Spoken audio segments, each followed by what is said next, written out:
course, it's worth. And there, Sorry. there's President Zelensky. There is President Zelensky. Wow. And wow, his image is being shown on a monitor and that's why you hear people actually applauding now. They're applauding President Zelensky when he appeared on some of the jumbotrons.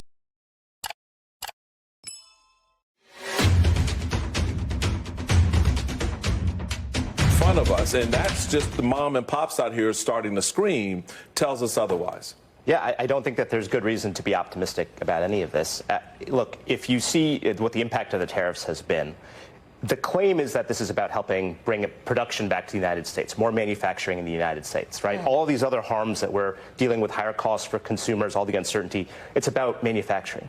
But if you look, there's a lot of survey data out there of manufacturers. The regional Federal Reserve banks do surveys of manufacturers in their districts. And in recent weeks, we've seen the Dallas Fed, the Richmond Fed, other regional Federal Reserves survey manufacturers in their district. And what do we see? They're the hardest hit by all of these. Why is that? There's two reasons for that. Number one, about 30% of the inputs that American manufacturers use come from abroad. So when you impose a 20, 30, 40% tariff on something that auto part manufacturer in the United States needs, that means that their costs are going to go up. It makes U.S. manufacturing less competitive. The second thing is there's so much uncertainty about what the tariff world is going to look like. You know, literally day to day, week to week, Trump is changing the tariffs. And if you're trying to make a multi-million-dollar investment in new manufacturing in the United States, imagine trying to pencil out whether that's going to work. If one day you're talking about a 30% tariff on something, and the next day it could be a 60% tariff, or it could be a 0% tariff. You just can't figure out, is this going to be worth my money or not? And so all that uncertainty is leading manufacturers to pull back on investment. That means less production in the United States, less job hiring in the United States in the manufacturing sector, something that we saw bounce back in the Biden administration. So it's really, they're ironically the hardest hit by all of this. Can I just real quick want to dovetail? Could you just as a quick explainer for everybody? All right, so interview on Friday saying, I've made all the deals. Time is like, when are you going to announce them, Trump? I've made 200 deals. Time said, you've made 200 deals, Trump, 100%. He also in that interview, he just also... was going to say there are 193 UN members, so he's rounding up there. Rounding up, I don't know who the extra 7 are now. And then you've got China on Thursday. This interview came out on Friday. The president has been saying for more than a week and a half that he is negotiating, that they're talking to the People's Republic of China. China on Thursday is contradicting these claims that Beijing and Washington are having conversations. Just how detrimental is the fact that China seems to be on some we can do without here in this conversation? Because that's what they're saying. They're saying we've been here for 5,000 years. We'll be here for 5,000 more. Yeah, and look, and the other thing is in negotiations, a lot of it comes down to which side can more easily stand to walk away. And what we have seen is that Trump has unilaterally pulled back on a lot of his tariff threats without countries giving him anything. So if I were as a negotiator for Japan or China and sitting across the table from U.S. negotiators, why would I be offering all sorts of concessions when you can put the hammer to Trump and American consumers? You know, you can say just wait a couple of weeks until all the stuff on the shelves is the shelves are empty or things are more expensive. You'll come crying back to us about cutting a deal with us. And so that's I think the reality right there. That's the reality right there, because the shelves will be empty. Oh, baby, watch what happens. Thursday, this interview came out on Friday. The president has been saying for more than a week and a half that he is negotiating, that they're talking to the People's Republic of China. China on Thursday is contradicting these claims that Beijing and Washington are having conversations. Just how detrimental is the fact that China seems to be on some we can do without here in this conversation? Because that's what they're saying. They're saying we've been here for 5,000 years. We'll be here for 5,000 more. Yeah, and look, and the other thing is in negotiations, a lot of it comes down to which side can more easily stand to walk away. And what we have seen is that Trump has unilaterally pulled back on a lot of his tariff threats without countries giving him anything. So if I were as a negotiator for Japan or China and sitting across the table from U.S. negotiators, why would I be offering all sorts of concessions when you can put the hammer to Trump and American consumers? You know, you can say just wait a couple of weeks until all the stuff on the shelves is the shelves are empty or things are more expensive. You'll come crying back to us about cutting a deal with us. And so that's I think the reality right there.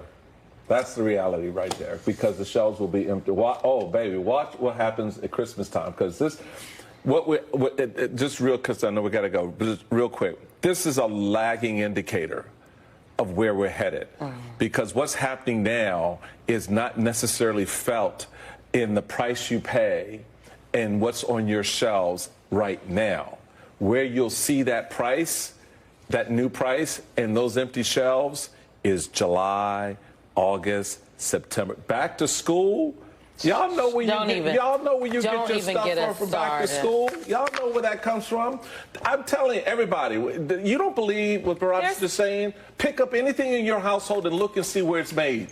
Just want to know. Just pick it up and see where it's made from. These cups are made in Thailand. So, you know, the reality of it is this international market is coming home to roost in a way that's going to be really, really painful for a lot of American businesses and consumers. 2 weeks, just in time for Mother's Day. I mean, honestly, this is what it looks like when the people who work on the Economic Council and the White House are competent. Robert Ritchie, thank you. All right, troops, welcome to today's episode of Trump World, where the laws are made up, the judges are arrested, and even Melania might be a deepfake. Yeah. Strap in, it's about to get dumber than a Pete Hegseth group chat on Signal or WhatsApp. Well, folks, it's another day in Trump World, where the Constitution is more like, how should we say, a Yelp review, and the judges are considered optional speed bumps. Yeah, let's start with the latest installment of Trump versus reality. The Supreme Court told Trump's team they need to facilitate the return of Kilmer Abrego Garcia. I'm sure you heard about him, the man they wrongly deported to El Salvador. Trump's report, basically, his response, court orders, cute. Bad impression. Maybe he said pretty pleased with a MAGA hat on. Because in Trump world, laws are like terms and conditions. You just scroll past them and hit agree. Madam, what's happened to our judiciary is beyond me. Yeah, so when the American public hears this and they think these were once upstanding people in their communities and their professions, and they put it all on the line for this, I mean, have you dug into their motive? Like, what inspired them to carry out these acts and harbor criminals? They're deranged is all I can think of. I cannot believe, I think some of these judges think they are beyond and above the law, and they are not. And we're sending a very strong message today. If you are harboring a fugitive, we don't care who you are. If you are helping hide one, if you are giving a TDA member guns, anyone who is illegally in this country, we will come after you and we will prosecute you. We will find you. If I could just... Meanwhile, back in Milwaukee, an actual judge, Hannah Dugan, this is interesting, was arrested by the FBI for allegedly helping an undocumented immigrant dodge ICE. In normal America, I suppose this would be a constitutional crisis. In Trump's America 2025, it's just Friday.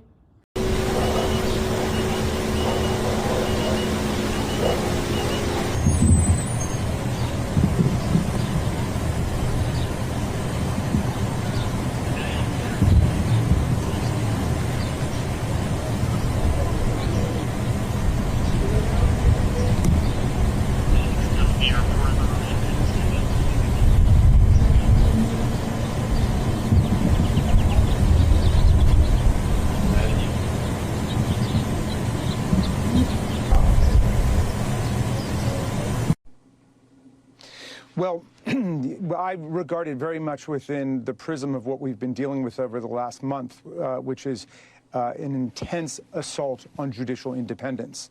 They have been disobeying federal court orders systematically.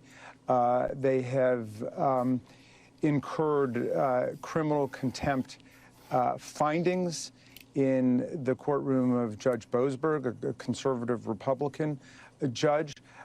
They have been demanding the impeachment of judges who rule against the lawlessness of the Trump administration. There are now more than 90 preliminary injunctions and temporary restraining orders against the chaos that's been unleashed on the country by the Trump administration. And now they're arresting judges.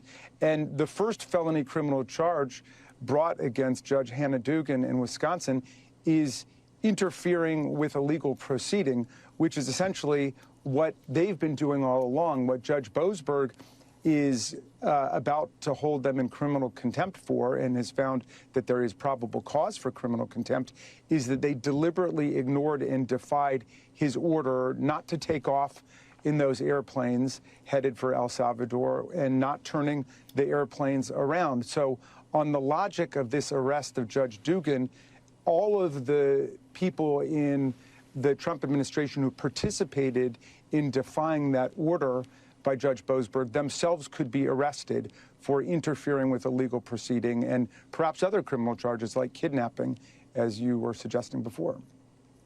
Yeah, because if you can't control the judges, apparently you just cuff them. And speaking of cuffing disasters, people who should cuff off maybe, Defense Secretary Pete Hegseth, yes, him, Trump's favorite Fox News cosplayer, is still somehow not fired. Even after leaking classified military intel into a Signal group chat for his wife and brother-in-law, why hasn't Trump axed him yet? What's he got on him? Simple. Pete's loyalty is stronger than his ability, clearly, to use a smartphone responsibly. Now, about that Air Force One press conference, which you may have seen, Trump mid-flight to Rome for Pope Francis' funeral. Moscow this morning that killed a Russian general. Do you have any reaction to that? Any impact? Talking on what? Russian general. No, I just heard you just telling me that for the first time. Where did this take place? It took place in Moscow. It was a Russian general. That's pretty close to home, right? That's a big one. Yeah, I'll look at it. If I hear anything, I'll let you know. Meanwhile, Pam Bundy, Mar-a-Lago's favourite Botox pioneer, is rumoured to be angling for another job. AG not good enough? Maybe head of the Department of Looking the Other Way. Yes, she has the perfect qualifications. Honestly, in this administration, that's practically a cabinet-level position. If you look at our new Fox News poll at 100 days job approval compared to other presidents, there you see the president at 44%. Anyway, to sum up, in case you've been missing things this Friday, defying court orders, tick. Arresting judges, tick. Hiding Pete Hegseth under a maggot blanket, tick. What else happened this Friday? Oh yeah, renting out possible fake Melanias, tick. And lastly, turning Air Force One into QVC for conspiracy theories, tick. Yeah, just another completely normal day in... It's day 95, folks. 95. 4 before he hit the 100, and rumour has it Trump plans to golf at the Vatican and declare himself the new Holy Father after winning... I can't do that, about 18 holes uncontested. Yeah. Steady as you go.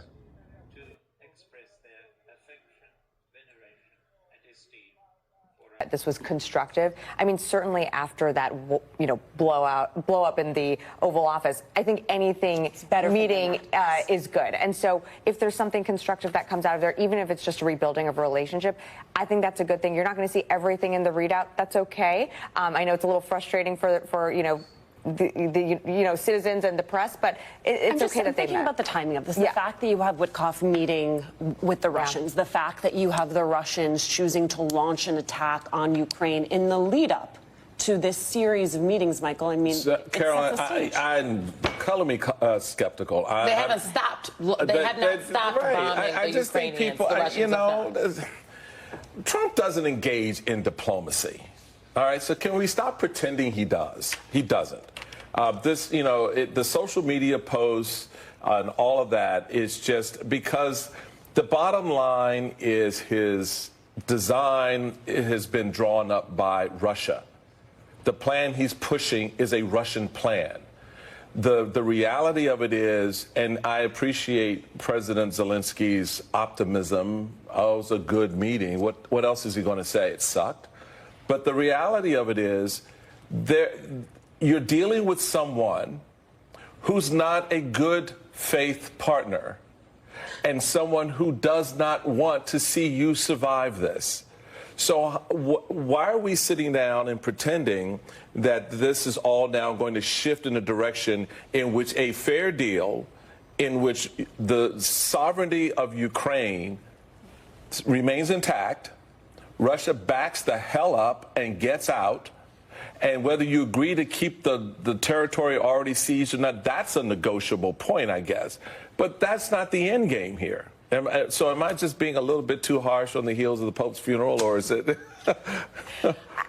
You know, I think President Zelensky knows something that the administration should pay close attention to, and that is that President Putin will always take advantage of daylight between the Ukrainian side and the United States and European allies, and that daylight, that seam, presents opportunity for President Putin. What I think we've seen is the two sides, the U.S. and Ukraine, reporting a constructive meeting. That's good, but I see that as probably trying to close that seam and perception of differences in the two sides. Please put Steve Witkoff's smiling meeting President Putin back up on the screen. Put it back on the screen, because this is, I think that there is a sense across the world, but definitely here in the United States, that like, okay, at one point Vladimir Putin was at the table with the other, you know, Western world. Obviously, he can't be that bad. They say all these things about him, but I think that the Trump administration is fundamentally misreading this moment. On Friday, in an interview with Time magazine on his first 100 days, Donald Trump continued to blame Ukraine for the war. He wrote this in his interview with, this is what Time writes, in his interview with Time, Trump blamed Kyiv for initiating the war. Quote, "I think what caused the war to start was when they started talking about joining NATO," the president says. The negotiated peace he is pursuing would hand Vladimir Putin some 20% of Ukrainian territory. Crimea will stay with Russia, Trump says.